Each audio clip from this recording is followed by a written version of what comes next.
107.1 FM juga live streaming di website Kelight www.kelight.id. Dan sahabat Kelight, seperti biasa di minggu pagi pukul 19 hingga 10.15 kita akan bersama dalam Financial Literacy Corner. Kali ini 2 Maret 2025,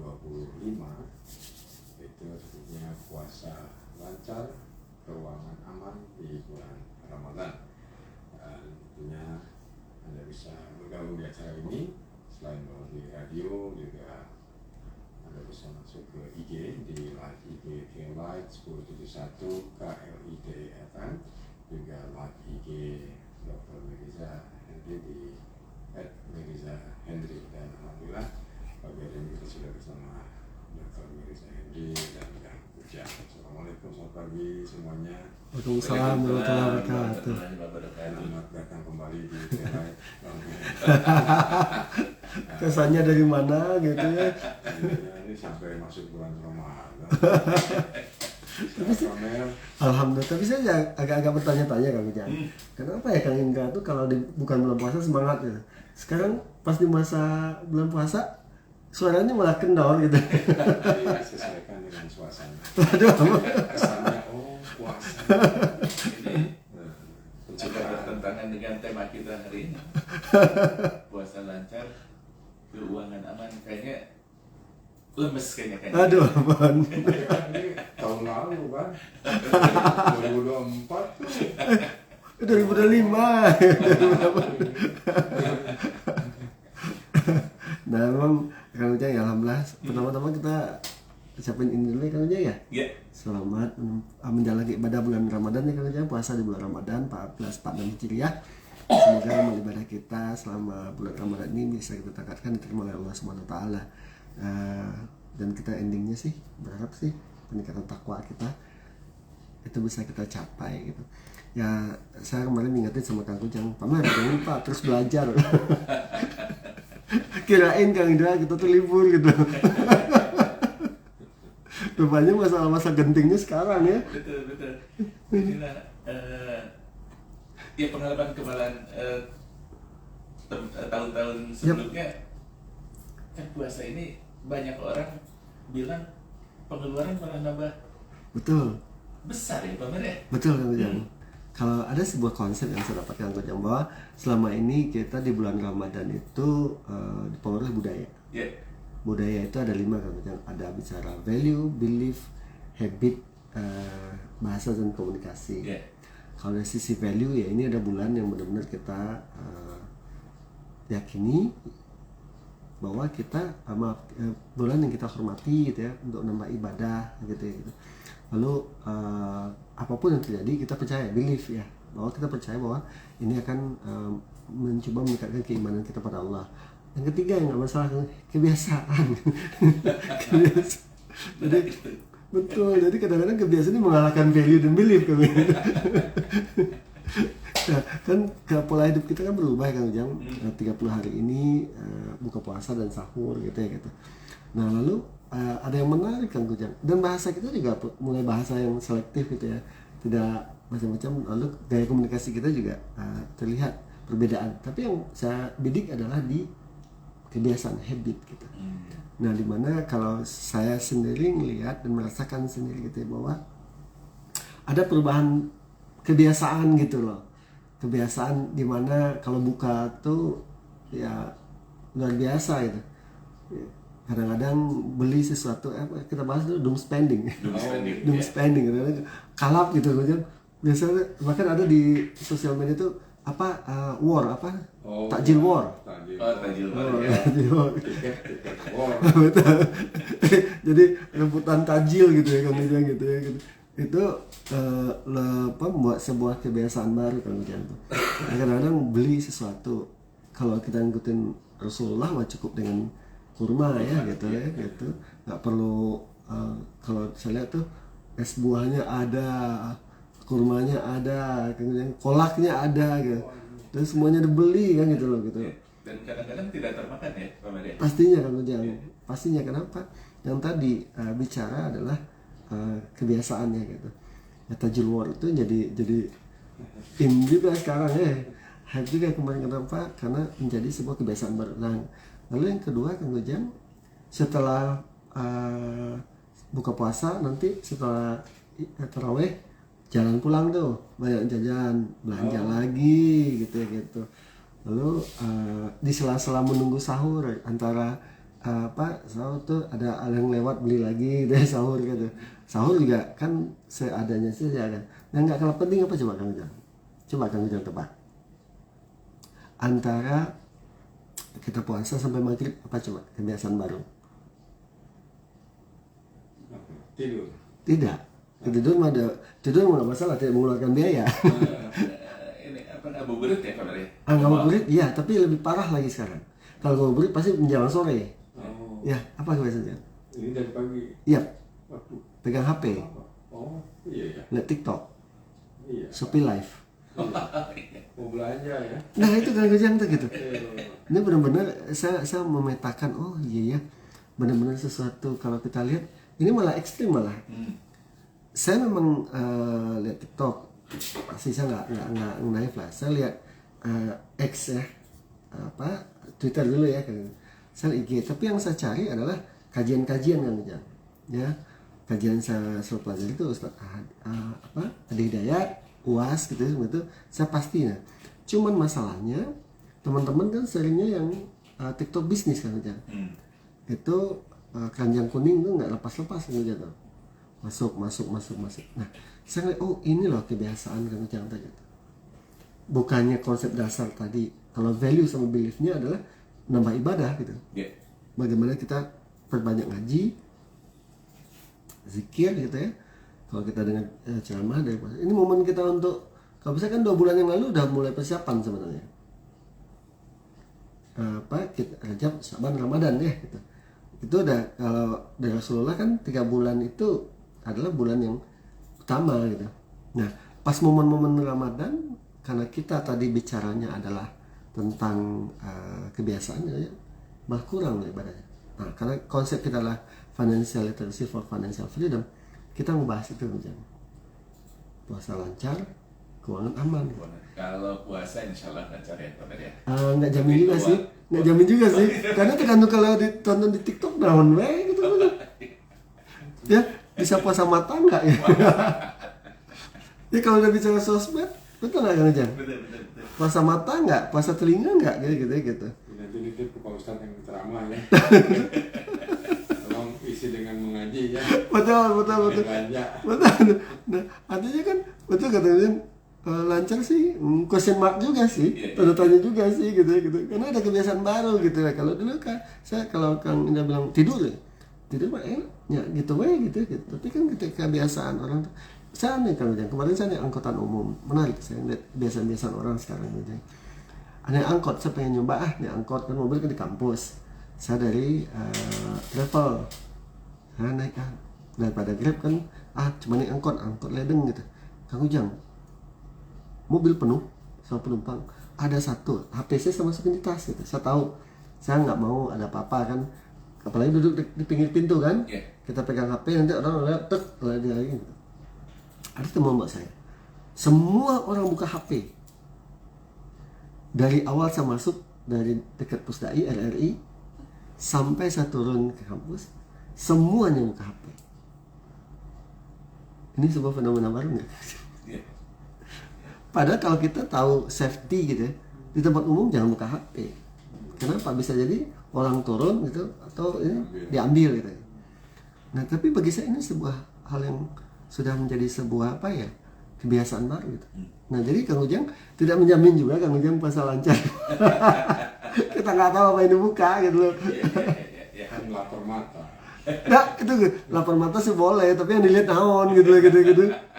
Kan kita harus puasa mata juga kan, Kang Ida tuh gitu. Ya, tiba-tiba lewat gitu ya. Betul, tuh gitu. Nah, jadi Kang Ujang, tapi karena isu kita financial literasi, betul Kang Ujang.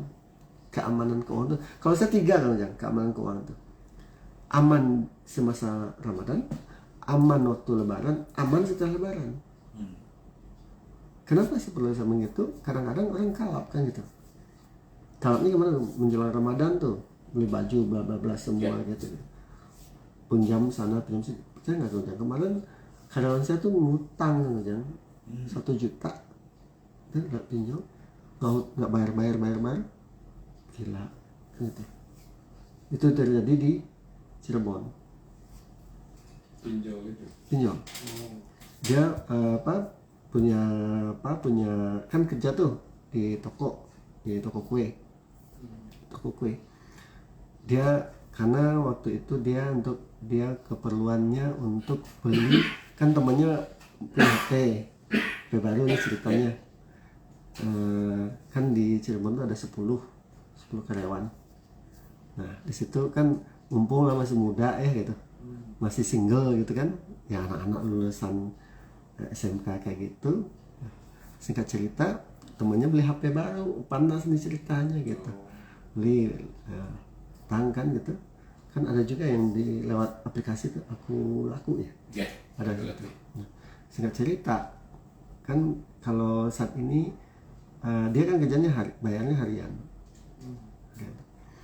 Nah apalagi itu pinjam ke pinjol gitu, saat ini nggak bisa selesaiin gitu. Akhirnya Pak Bu boleh pinjam nggak gitu. Tapi kerjanya bagus gitu, pilihannya dibantu apa enggak? Pilihannya bantu ya gitu.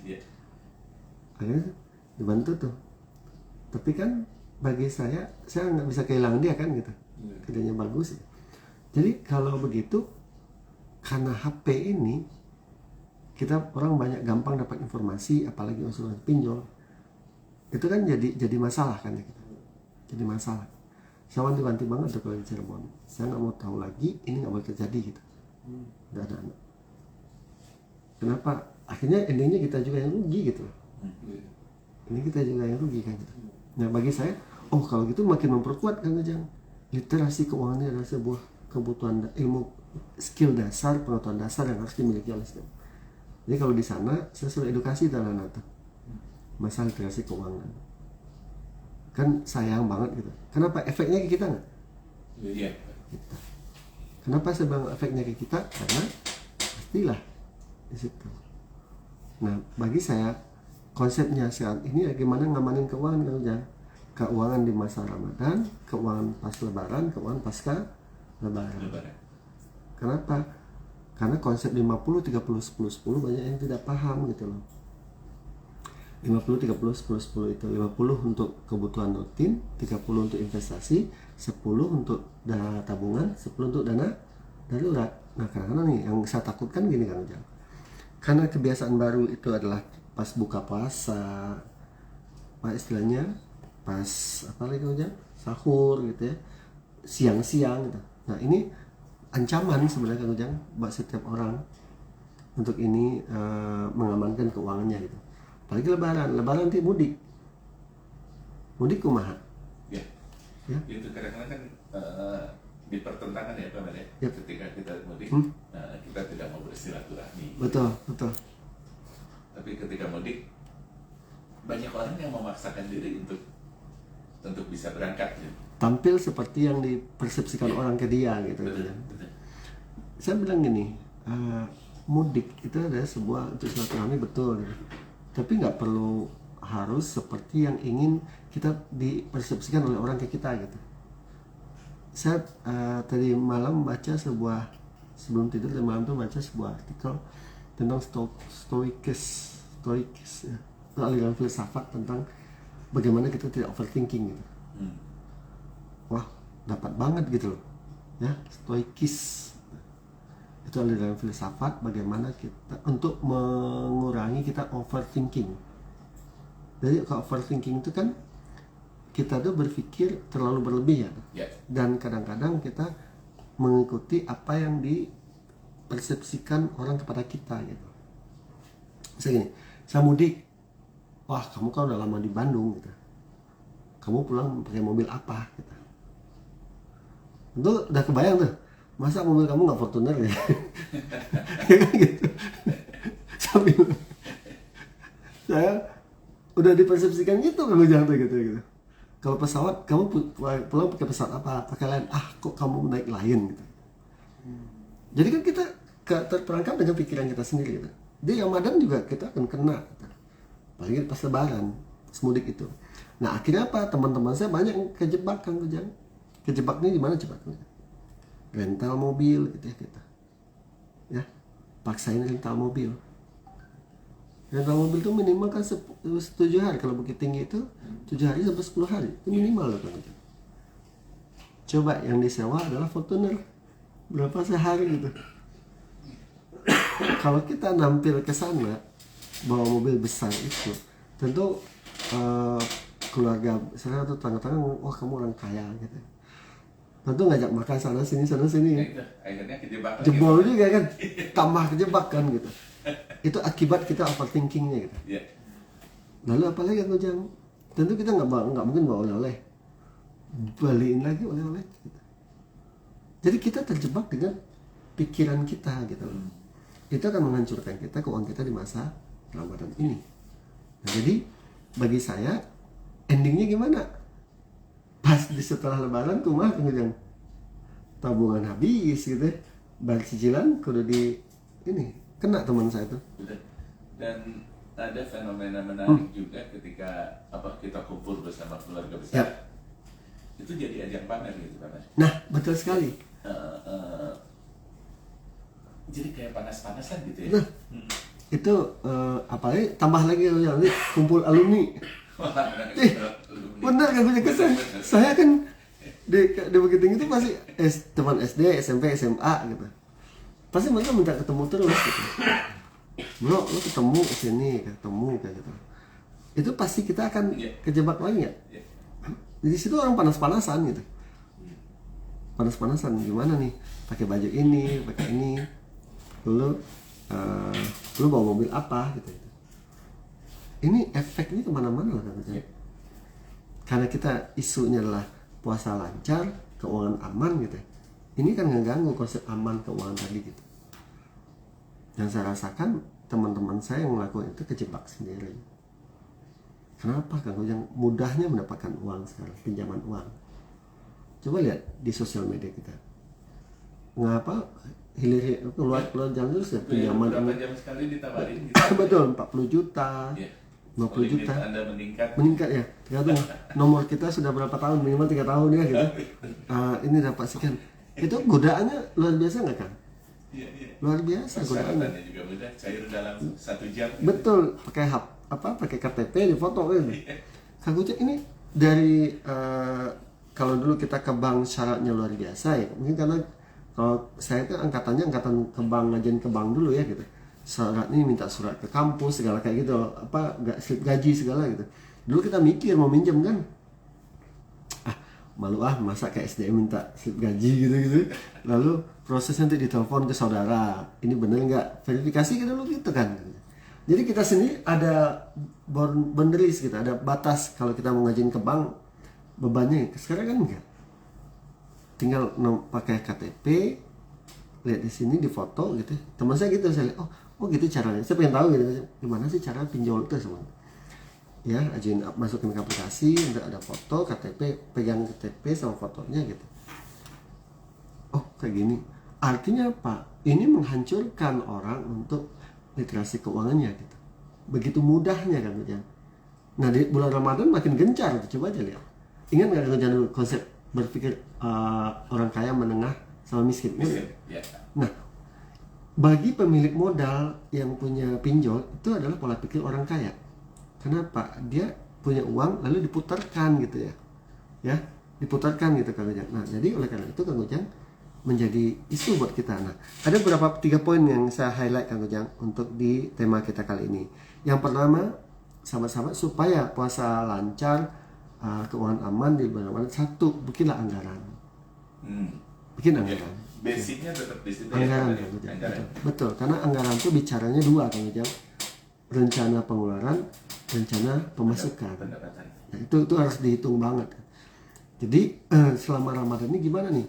Ya saya bilang kalau menurut saya sih yang 3 isu tadi, buka, sahur, siang kan gitu.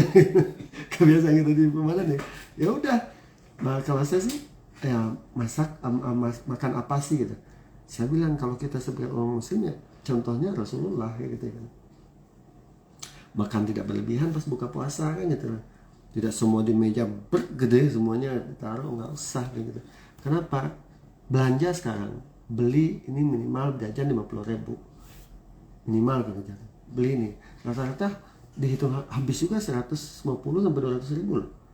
Coba deh Kang Ujang lihat orang buka puasa di rumah gitu ya, tapi di rumahnya ya istilahnya memindahkan buka puasa luar tapi ke rumah gitu ya. Caranya gimana? Belanja gitu kan, beli, lihat ada es teler, beli es teler, lihat apalagi kolak, beli kolak.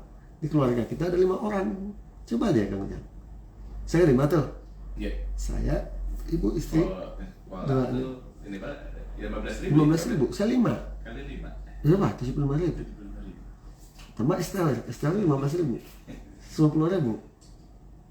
Padahal di rumah masak juga ya gitu. Kan nggak boleh bilang kalau kita di tanah Sunda ini gorengan. Gorengan berapa? 2.001. Saya 5 orang minimal 20.000. Udah 170.000 Kang ya. Apalagi yang lihat 200.000 habis juga. Padahal di rumah masak, makan gitu. Yang di kolak nggak habis, yang masak rata-rata bisa 100.000. Jadi 300.000 Kang yang habis tuh. Artinya apa? Kalau kita tidak punya anggaran saya cuma segini sekali buka puasa gitu. Bukan berarti kita pelit ya, tapi kita mengatur kan gitu. Ngatur gitu. Kenapa kita rencanain gitu? Oh, anggaran kita 100.000 pas buka puasa. Udah segitu aja. 3 juta sebulan gitu. Lalu pas sahur berapa? Nih, sahur juga kan kalau saya kan makanya nggak berlebihan yang udah tua juga sih.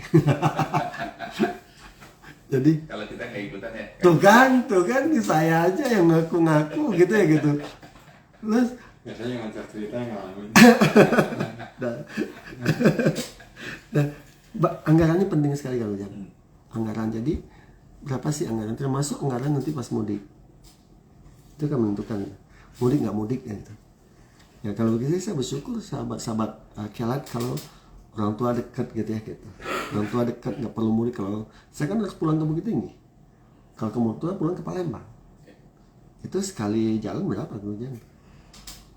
Sekali jalan tuh saya 25 sampai 30 juta untuk pulang sekali pulang. Itu kan bukan berarti saya nggak mau pulang ya gitu. Artinya apa? Saya harus menganggarkan itu kan jangan gitu. Yang penting itu menganggarkan dulu. At the end of the day kan dari hasil penganggarannya kita bisa mikir pos-pos mana yang perlu kita reduce kalau kita mau mudik. Tapi ada yang berpikir begini Pak Mas, udah pasti salah sih ya. Anggaran kita berlebihan gitu ya. Nanti juga kan dapat THR ya. Nah, kamu jangan hati-hati. Saya dapat THR nih, saya dapat THR. Tapi sudah ada yang menunggu. Bener aku jangan. Jurusita gitu. Enggak pembagi-baginya kan jangan. Kan buat orang tua kan gitu, orang kalau kita punya yang ini di rumah, kita mandi di rumah kan harus diputar-putar gitu. Bukan berarti blek gitu ya. THR itu untuk tidak, yang saya sering main dapat THR dari kampus itu. Memang sudah saya alokasikan untuk orang tua. Meskipun tiap bulan dikasih, tapi orang tua kan juga berharap ya gitu. Bukan berharap juga sih, sebenarnya ada yang kurang kalau kita tidak ngasih juga ke orang tua kan itu loh. Artinya apa? Adapun THR itu tidak menjamin itu akan jadi tambahan buat kita itu. Kecuali nih kan jauh-jauh hari kan ada 50, 30, 10, 10 gitu ya. Untuk yang mudik udah dianggarkan, udah ditabung, lain cerita gitu. Tapi majority kan enggak. Mayoritas kan enggak. Karena kita tidak aware dengan investasi dan nabung gitu. Ya, konsep tabungan itu ya, betul. Menyimpan uang untuk tujuan tertentu kan jam. Ya kalau memang saya mau mudik tahun ini gitu, dari awal tahun kan udah harus disimpan. Nah cuman kan kadang-kadang tidak dilakukan itu. Kebayang gitu. Nah dari sana kita bisa lihat, oh iya ya gitu. Anggaran tuh nggak pernah dibikin. Kenapa? Berhubungan yang kedua, cost control. Cost control. Gimana kita daripada saya jalan ngabuburit ngeluarin uang, ngabuburitnya nggak usah ke mall lah gitu. Kan gitu kan jangan. Dia ngabuburitnya bisa jadi kemana gitu. Artinya apa? Cost control tuh ketegasan kita. Godaan nih. Godaan. kurangnya lihat TikTok siang-siang hari gitu. Daripada saya kejebak, kegoda beli apa kan, belanja gitu. Cost control itu penting sekali gitu, ketegasan buat diri kita. Kenapa bagi saya? Karena cost control itu akan menentukan kita bisa apa tidak gitu. Bisa apa tidak kita kuncinya gitu. Nah ini nyambung dengan pertanyaan Ibu Zuna nih, Yap. Kang Indra ya. Dan sahabat sekalian silakan kalaupun ada hal yang perlu Anda tanyakan, Anda bisa kirimkan WA ke 0812 203 1972. Terima kasih. Assalamualaikum Bapak, sehat. Waalaikumsalam. Selalu poin-poin apa saja yang harus disiasati supaya Lebaran bisa mudik tapi bisa bergaya dengan baju dan berbagi oleh-oleh pada keluarga, tapi kita tidak repot harus bayar utang setelahnya. Itu pencerahannya. Oke. Terima Terima kasih Mas Hendra. Yang kedua, gimana caranya supaya tidak lapar mata jalan-jalan? Kalau ini saya jawab pakai masker, pakai masker, tapi dipakainya di mata jangan. Kang Tujani nyindirnya Kang Indra ada lagi pakai masker ya. Ketularan semua. Nanti Kang Indra naikin tuh maskernya ke mata ya gitu. Kita yang siaran jadinya gitu. Nggak lihat apa-apa deh. Lalu jalan-jalan. Bu, makasih Bu Jole, alhamdulillah bisa gabung di acara rutin kita ini berbagi ilmu. Nah, Bu Jole, untuk bicara mudik, yang bagi saya sih yang pertama kali adalah pola pikir kita sebenarnya. Dan sikap mental kita. Gitu. Kenapa saya bilang pola pikir? Kita harus mereframing otak kita lagi gitu. Kita harus bisa mengendalikan pikiran kita. Gitu. Kembali ke statementnya Kang Kujang tadi. What is the objective daripada tujuan kita mudik itu apa dulu gitu. Yeah. Kalau saya switch dulu otak saya. Mudik saya adalah ketemu ibu saya, pulang silaturahmi sama ibu saya. Dah clear. Itu objektif utama saya. Dan saya di situ saya punya keluarga besar, saya juga ada di Bukit Tinggi. Untuk masalah hal-hal yang tadi, masalah ketemu alumni dan lain-lain, saya nomor 2 kan. That's not my priority gitu. Itu bukan prioritas saya. Anak-anak tuh ngegodain terus, teman-teman tuh ngegodain terus kan Kujang. Ya, Pak bos kita ngumpul gitu. Sejak kapan sih bos kamu? Atau bilang juragan kita ketemu. Kalau udah dibilang bos, masa sih nggak traktir? That's namanya gitu kan. Tapi dalam pikiran saya, that's not my priority. Yeah. Itu bukan prioritas saya. Saya ketemu ultimate goal, tujuan utama saya adalah untuk ketemu ayah ibu saya. Almarhum lah ya. Saya akan ke makam ayah, itu makam bapak, lalu ketemu ibu, aku sungkeman sama ibu, ketemu sama adik-adik saya, ponakan, udah gitu aja. That's my priority gitu. Nah jadi saya tidak ada kepentingan untuk kegodaan tadi Kang Ujang gitu.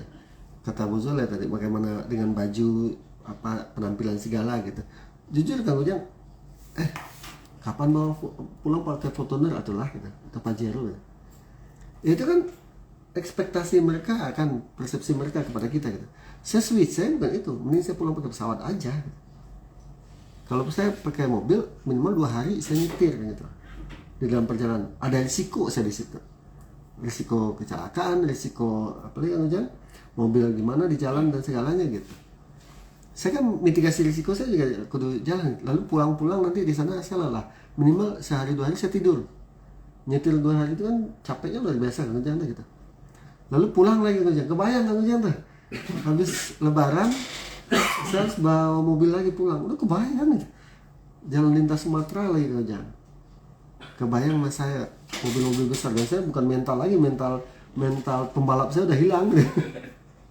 mental ngalah mulu gitu. Nah jadi gitu yang harus kita switch itu adalah pikiran kita dulu Bu Zul.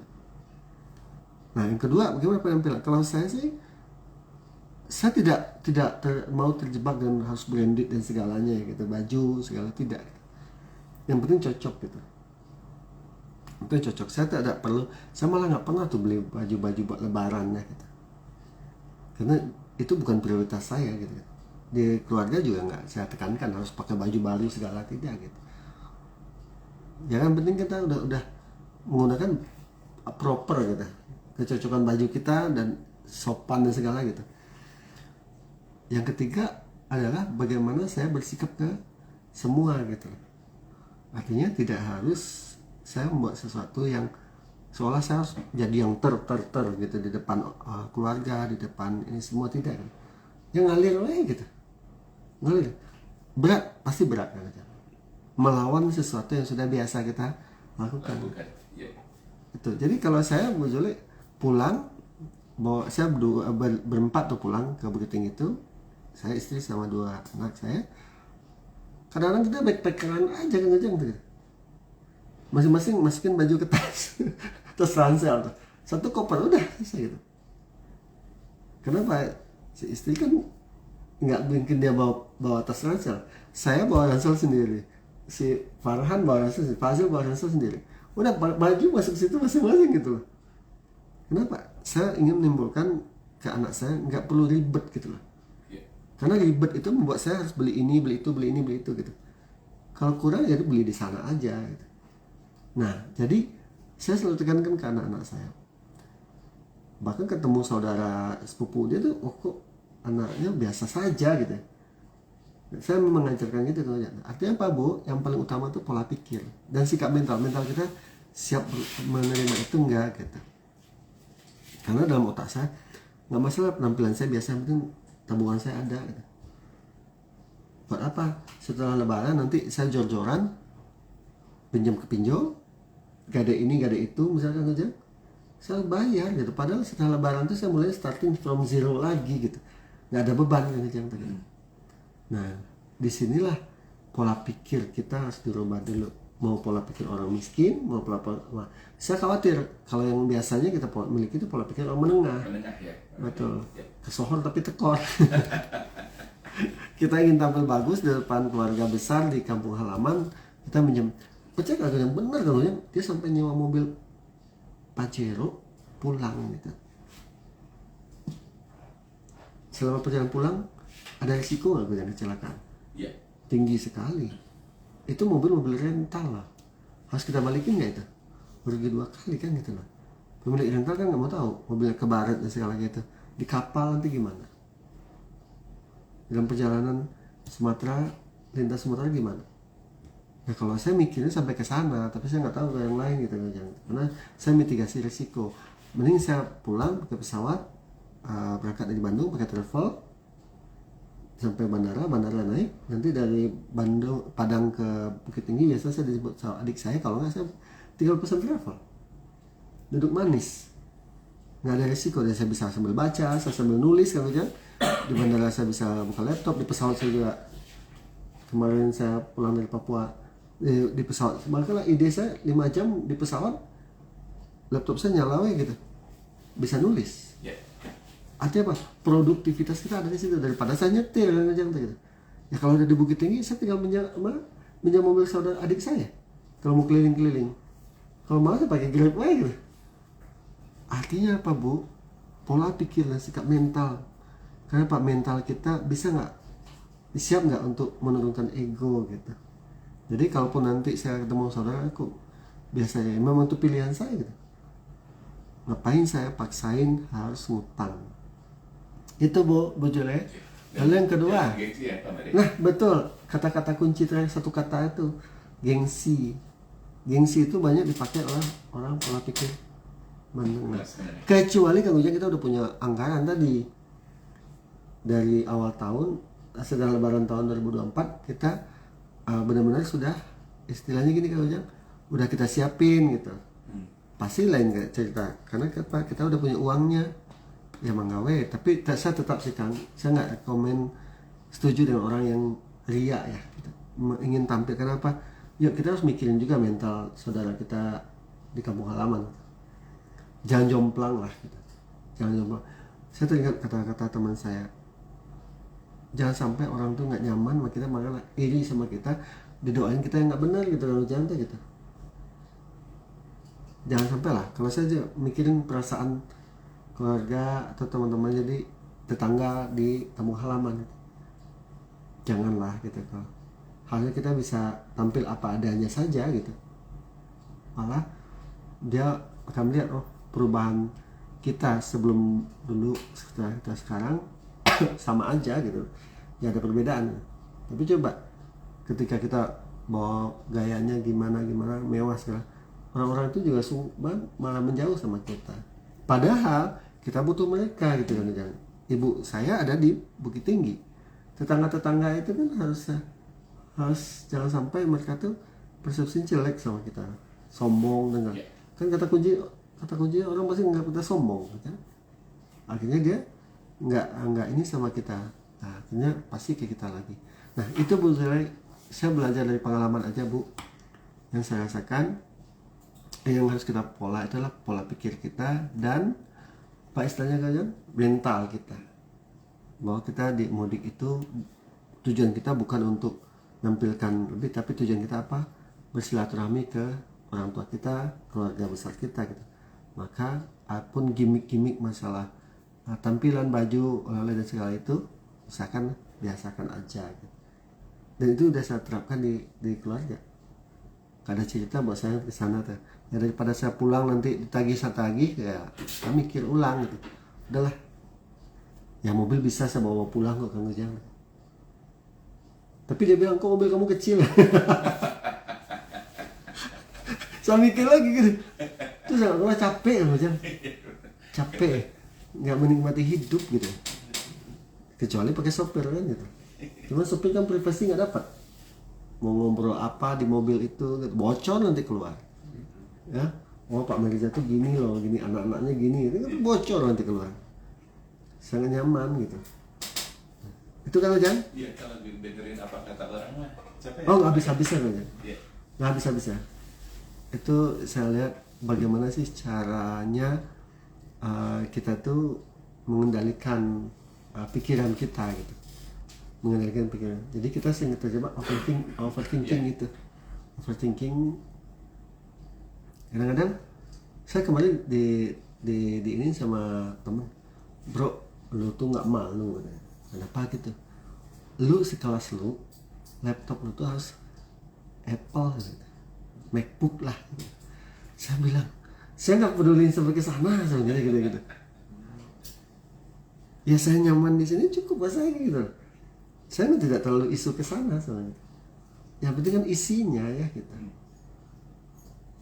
Jadi saya lebih super cuek sekarang kan. Ketika saya berangkat dari kejadian tahun lalu, ketika ada masalah saya sendiri yang nyelesain gitu loh. They don't care about me gitu, about my problem gitu. So kenapa saya harus mikirin orang lain gitu? Nah, kalau pendapat teman kan ada cerita yang bapak-bapak sama anaknya naik kuda itu. Oh iya betul. Keledai. Ya, keledai ya. Keledai. Tuh. Anaknya ini kok anaknya tega, bapaknya naik. Akhirnya naik dua-duanya. Kok kamu tega banget sama keledainya? Jadi gimana berprinsip ya gitu. Nah, pada akhirnya Kang Ujang saya berpikir gini, awal-awalnya cuma pola pikir. Bisa nggak kita reframing otak kita, pikiran kita gitu, sehingga here we are gitu. Inilah apa adanya saya gitu.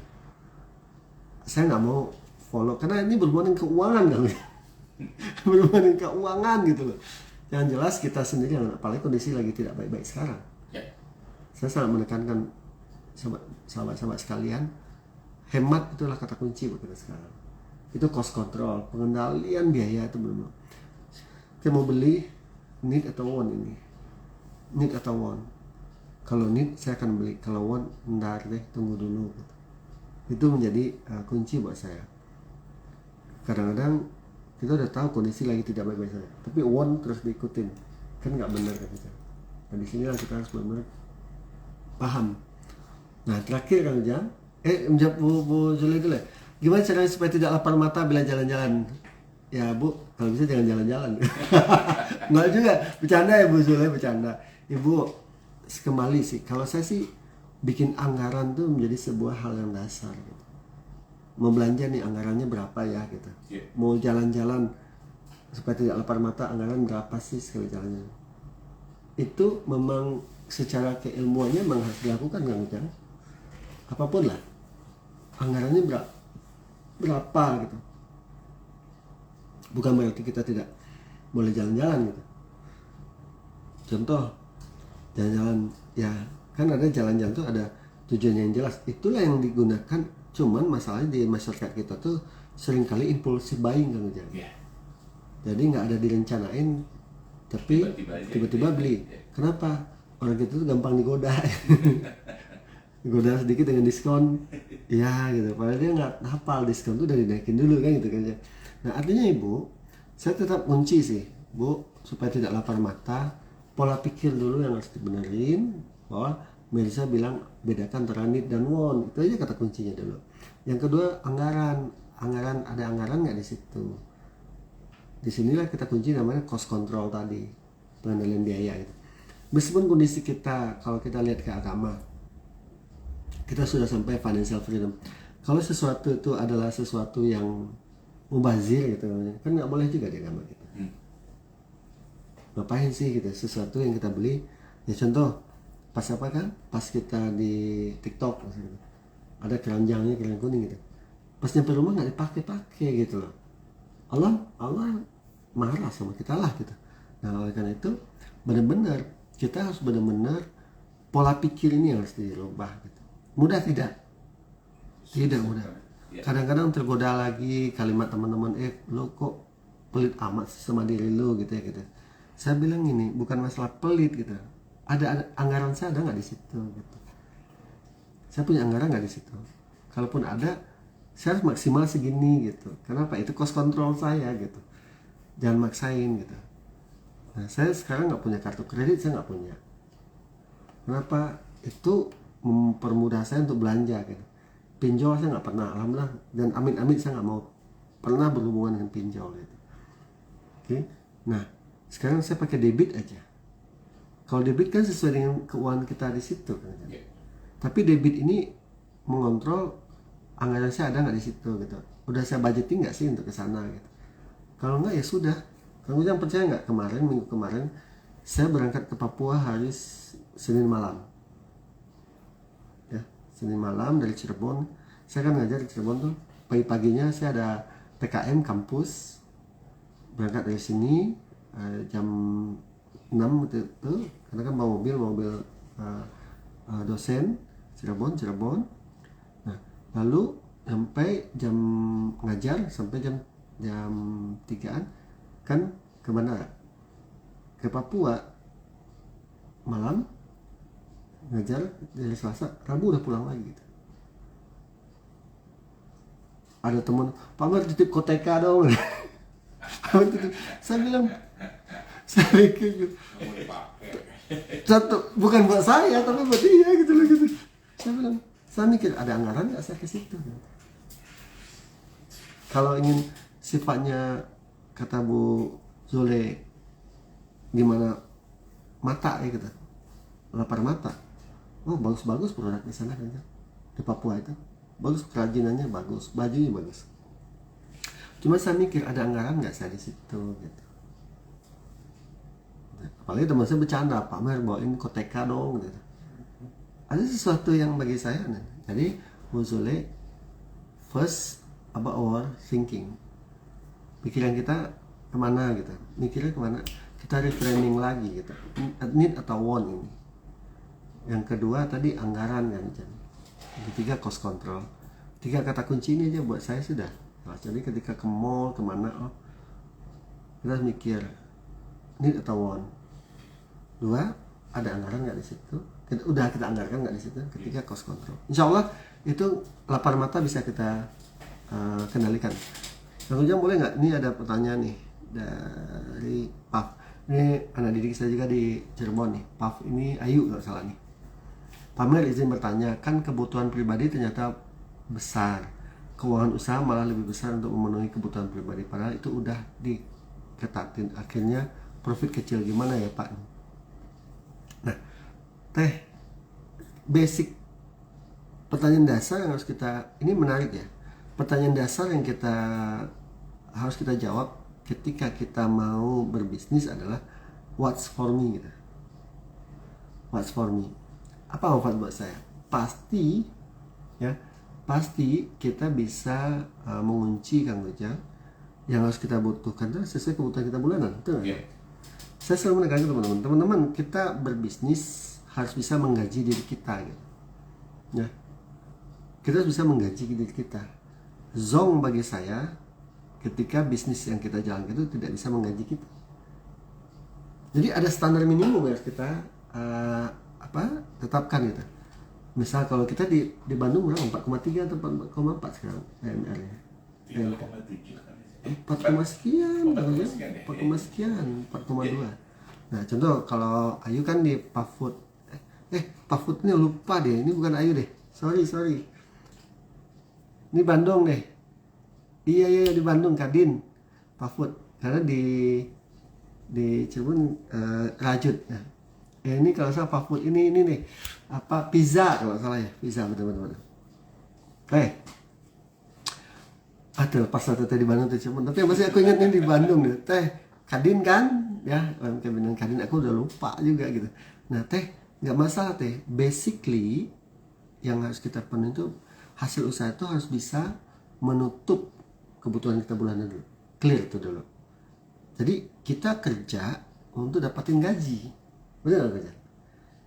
Hanya kerjanya di perusahaan kita sendiri. Setuju kan? Iya. Nah, ketika itu sudah dipenuhin, maka barulah kita akan ketemu tuh TR kurang TC sama dengan TP. Nah, pertanyaan akhirnya profit kecil. Bagi saya nggak masalah teh. Karena itu step awal yang harus dijawab oleh pelaku UMKM. Bahkan banyaknya kan Ujang, banyaknya adalah gaji pun nggak cukup gitu dari usaha ini gitu. Nah, resikonya tentu dia harus menambah yang lain. Tapi kalau itu teteh udah bisa memenuhi kebutuhan bulanan, tinggal nih kebutuhan pribadi besar. Nah, saya ingin tanya lagi, kejar lagi, itu kebutuhan atau keinginan? Kayak gitu kerja. Kalau bicara kebutuhan, kita harus mendefinisikan kebutuhan itu sesuatu yang harus ada. Kalau kita mati, itu bahasa saya gitu. Contoh kemarin ketika di Cirebon saya ngebahas, kebutuhan untuk rumah, sewa listrik, air, telepon misalnya gitu. Kebutuhan kesehatan, sabun dan segalanya, untuk makan, itu adalah kebutuhan. Cuman masalah di situ pasti ada want gitu. Ada keinginan.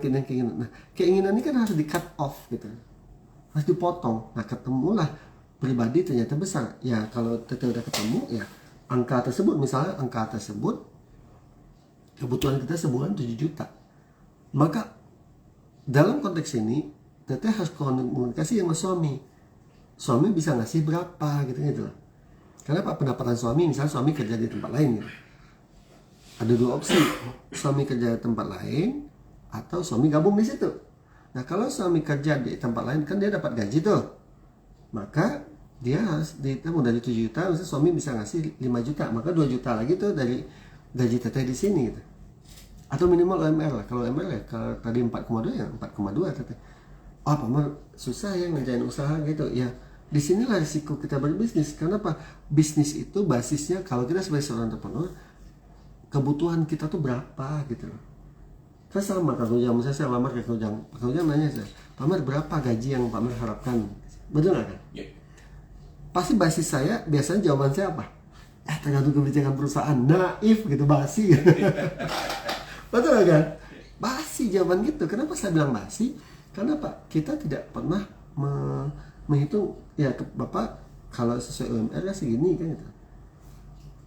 Nah, gitu juga kita bekerja di perusahaan kita harus define gitu. Kebutuhan saya segini gitu loh. Nah, maka saya harus memenuhi kebutuhan itu kan? Yeah. Nah, jadi teteh kunci. Nah, konsekuensi nanti adalah yang kedua tadi kondisinya, ketika suami istri gabung di situ, ya gajinya dihitung berdua gitu. Kenapa yang 7 juta bisa jadi suaminya gaji 3,5 atau 4 juta dari usaha berdua ini, si istrinya 3 juta kan? Minimal 7 juta dapat kan gitu. Hati-hati loh, belum dikali 2. Iya ya, kali 2-nya kadang lupa. Kali 2 gitu. Kenapa kali 2 kan hitungannya 50, 30, 10 gitu. Cuman kalau si itunya investasi udah menghasilkan kan kita nggak perlu ngumpulin, kan udah dapat passive income kan jangan. Tapi startingnya berat. Nah, jadi teteh kalau bagi saya it's okay teh, it's okay ketika teteh dapat pendapatannya baru labanya tipis, tapi yang pasti kebutuhan teteh udah terpenuhi di situ. Nah, what next-nya gitu. What next-nya adalah tetap kontrol kebutuhan teteh. Next-nya adalah tingkatan pendapatan. Caranya gimana? Ya skala bisnisnya harus di-scalable, harus ditingkatkan gitu. Nah, ini yang jadi isu buat saya sekarang, Kang Ujang. Saya lagi tema gini, Kang Ujang. Sustain and grow your business gitu. Itu tema yang saya angkat sekarang. Jadi gimana ngajak teman-teman yang sudah berbisnis itu sustain, berkelanjutan, and grow your business, tumbuhkan usaha kamu supaya apa? Marginnya naik teh, marginnya tambah gitu. Nah, kalau itu bisa terjadi, maka permasalahan teh bisa terselesaikan gitu. Konsekuensinya apa? Develop your business gitu. Jadi teteh ada menarik kan Ujang. Seorang filosof ngomong gini, ide-ide itu akan muncul ketika pikiran kita tenang gitu. Terus saya turunkan gini, ide-ide seorang entrepreneur akan muncul ketika apa? Kebutuhan bulanannya aman. Gimana dia bisa menghasilkan ide-ide yang kreatif sementara perutnya masih kosong. Betul. Ide nggak akan muncul. Jadi konsekuensinya teteh grow up your business gitu. Tumbuhkan usahamu sehingga kebutuhan terpenuhi berupa gaji kamu tiap bulan, lalu labamu naik. At the end of the day, kita harus ingat lagi selalu yang saya sampaikan, sebagai seorang entrepreneur kita harus dapat dua, satu gaji tiap bulan, yang kedua laba di akhir tahun. Ini yang harus kita kunci, Kang Ujang, sehingga kita bisa mendapatkan pendapatan di situ. Itu, Kang Ujang. Oke. Ini ada beneran ya, Kak Hendro ya? Oh ya, dari Nonon, selamat bertemu kembali pamer. Yap. Kembali. Pola pikir dengan satu yang lebih tinggi dari kemampuan. Saya suka heran dengan sikap orang lain yang suka mengada-ngada yang enggak ada. Atau saya yang enggak normal. Saya enggak pelit loh. Menurut saya Pelit. sudah ditunjukkan. Selamat menjalankan relasi semua. Sama-sama. Cenderung terima kasih tanggapannya. Itu yang beberapa kali kita bahas di program kita ini, yaitu bagaimana kita yang harus kita rubah tuh pola pikir. Kan ada 3 pola pikir yang pertama, pola pikir orang miskin. Jadi pola pikir orang miskin ini setiap pendapatan dia, revenue dia habis untuk kebutuhan dan keinginan dia. Jadi dia gaji dia misalnya 10 juta, dia habis gitu, plus gitu, nol akhirnya. Padahal situ ada kebutuhan dan keinginan. Sebenarnya kalau dia bisa kontrol keinginannya, bisa sisa 3 juta misalnya, tapi dia enggak gitu. Dan ini kejadian, banyak kejadian sekarang. Kenapa? Ada dari Teh Ani, Bu Fitri, Teh Fitri, maaf ya Teh Fitri, aku lupa namanya, yang puff food itu, ya. Nah, jadi yang makasih ya Teh Ani. Jadi ketika orang pola pikirnya adalah pola pikir orang miskin, maka dia berapapun pendapatannya habis gitu untuk memenuhi kebutuhan dan keinginan dia gitu. Jadi kalau dalam akuntansi kan tuh ada revenue, lalu costnya sama, nol endingnya. Jadi dia nggak punya laba itu dalam tabungan investasi nggak punya. Itu pertama. Kalau bisa jangan miliki pola pikir. Dan teteh percaya nggak, itu banyak di sekitar kita. Jadi teteh bukan berarti teteh nggak normal. Kalau bagi saya mereka yang nggak normal. Ya kan, berapa coba kita cari duit tapi kita habis langsung gitu. Kita kan juga harus mikirin kebutuhan anak ke depan kumaha gitu lah gitu. Kecuali kita statis cara berpikirnya. Yang kedua, pola pikir orang menengah gitu. Pola pikir orang menengah bagi saya fatal banget kan. Dan itu bagi saya mayoritas orang Indonesia berpikir kayak gitu. Bagi saya yang pertama masih aman gitu, karena dia nggak punya kewajiban setelah itu. Tapi kalau orang menengah pola pikirnya, dia dapat duit Kang Ujang, habis sebagian besar itu untuk bayar apa? Cicilan, utang. Kan pernah saya cerita dulu dalam sebuah bimbingan yang saya berikan di sebuah perusahaan keramik itu, aku lupa Kerawang nih kalau salah. tapi kasih lupa. Dari 100% gaji dia, 90% habis buat bayar hutang. Gila nggak? 10% mana cukup buat sebulan gitu loh. Kali lubang tutup lubangan jadinya. Nah kalau dulu kan dia berhutang kemana coba kerja? Mau utang ke koperasi. Dulu kan nggak kedetek sama OJK. Tapi lalu utang ke bank jelas. Utang kemana? Kredit motor, kredit HP segala gitu. Lalu dia punya hutang ke saudara gitu. 90% kan sih. Artinya apa? Kalau orang menengah itu dia yang penting gaya hidup, kesor tapi tekor. Uang dia habis. Nah, sebaiknya kita punya pola pikir orang kaya gitu. Pola pikir orang kaya, kita benar-benar mau nggak berhemat gitu.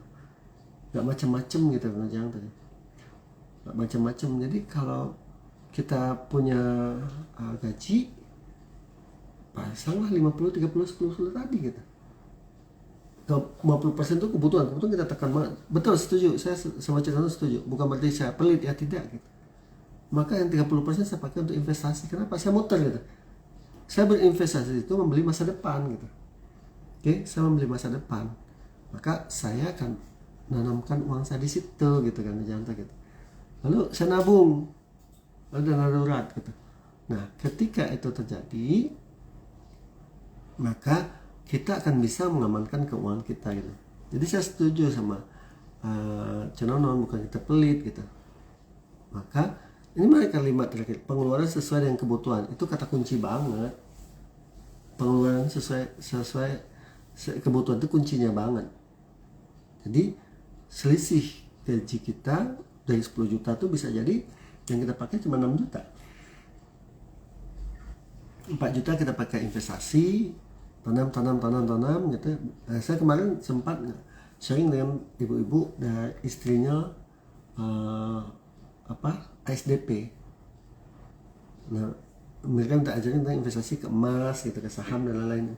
Maka itu bisa dipakai, nah itu bisa dapat jadi duit buat kita. Itu kan Ujang? Oke, jangan jelas ya. Oke, menurut saya memang cukup sulit melawan arus. Alhamdulillah saya tidak punya aplikasi belanja online maupun pinjol. Mungkin aneh, tapi itulah pola hidup saya. Yang penting hidup saya tenang. Alhamdulillah setelah pasangan tiada, saya masih waras mengarungi hidup. Masya Allah Ibu Dewi, Masya Allah. Saya setuju dengan kata-kata terakhir waras. Yang kita perlu jaga itu kewarasan kita. Setuju Ibu.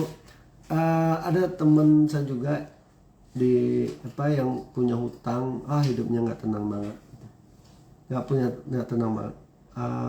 Belanja online, saya kalau disuruh belanja online saya nggak ngerti. Kalian percaya nggak? Saya hanya menggunakan aplikasi Grab.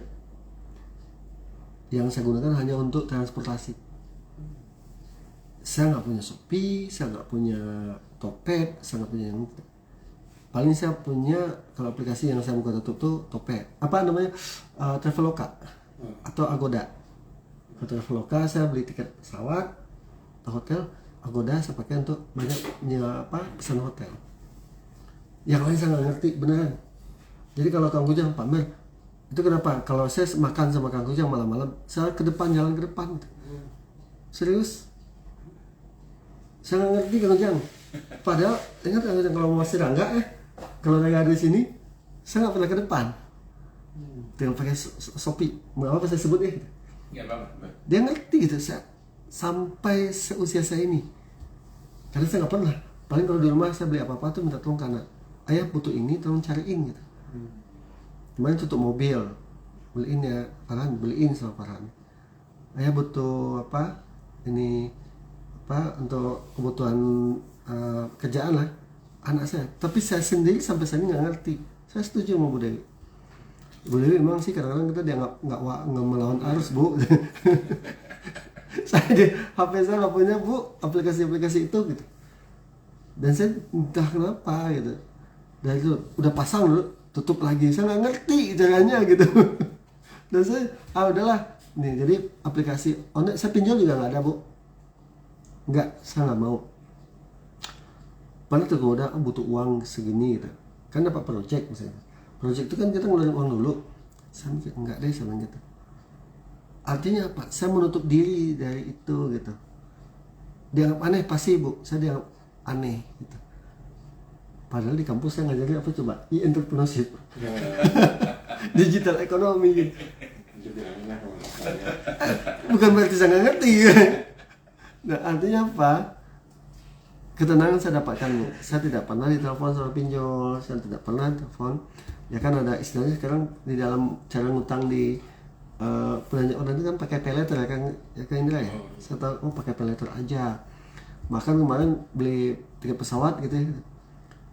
Pilihannya ada 2, full atau pakai paylater gitu. Dan biasanya paylater lebih murah gitu. Betul, seolah-olah gitu ya. Ya seolah-olah. Saya bilang, nanti saya pulang dari Bukit Tinggi ada tagihan ke saya gitu, bayar paylater enggak, saya bilang saya langsung bayar aja gitu. Artinya Pak, saya memaksakan diri. Alhamdulillah, Bu, setelah kita jadi tenang dan jadi waras gitu.